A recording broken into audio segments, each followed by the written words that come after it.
and released in discrete units. Particles behave like waves. There's a famous experiment in quantum physics called the double slit experiment, which exposed something about particles that still surprises us today. Particles display both particle-like and wave-like behavior. In a version of the experiment, on a larger scale, we have a gun that shoots tennis balls one by one at a detector, which will register where the tennis balls land. In between the gun and detector, we place a barrier with 2 slits, which will leave openings for any tennis balls to go through. Over a period of time and after many tennis balls, a pattern emerges on the detector, indicating where the tennis balls have landed. The results show that the balls which have not been blocked have landed directly behind the slits in the barrier. If we replicate this experiment but on the subatomic scale and use electrons instead of tennis balls, we expect similar results. But this was not the case. Scientists found that when the gun shoots electrons one by one toward the detector and past the double slit barrier, the pattern that emerged on the detector looked like this. The electrons landed not just behind the 2 slits, but in narrow strips across the length of the detector, and a significant number of electrons even landed straight behind the middle of the barrier. The pattern that emerged is an interference pattern and is associated with the behavior of waves. Imagine we have 2 waves that interact. The peak of the waves will combine to form a higher peak, and the troughs will combine to create a deeper trough, and when a peak and trough meet, they will cancel each other out. So if we imagine that our electrons are less tennis ball-like and more wave-like, then what happens? This is a wave from above. The black lines represent a peak, and the spaces in between are the troughs. When an electron goes through the double slit, its wave is split in 2, and these waves then interact. The peaks meet here and reinforce each other, creating higher peaks, and the troughs meet here, also reinforcing each other, creating deeper troughs. And here a peak and a trough meet, cancelling each other out.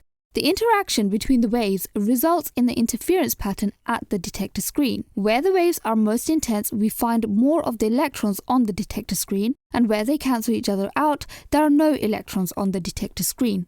Erwin Schrödinger came up with an equation for the electron's wave function, and using this equation, we can find out the probability of the electron being in a particular location. Think of the wave as a bundle of probabilities, and the size of the wave in any location predicts the likelihood that the electron will be found there if it is looked for.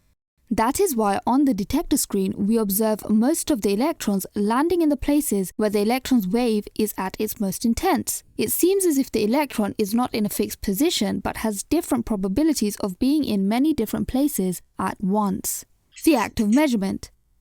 To observe the electron's wave function going through both slits at the same time, detectors were placed next to the slits to capture this activity. But when this was done, something strange happened. The electrons stopped behaving like waves and went through one or other of the slits and landed on the detector screen to form the 2-striped pattern rather than the interference pattern. It seemed as if the act of measuring did something to collapse the wave function. The superposition principle.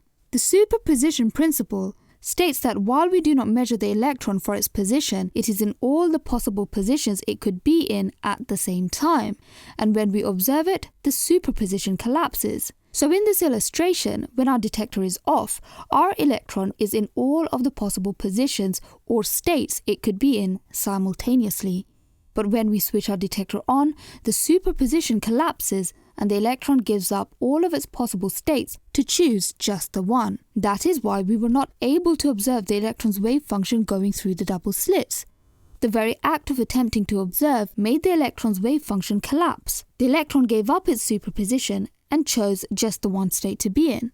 i.e., the electrons actually reverted to particle-like behavior, and that is why instead of going through both of the slits, the electrons that landed on the back detector chose to go through either one or the other of the slits. Let's use one of the most famous thought experiments to further illustrate what quantum mechanics is saying about the electron and the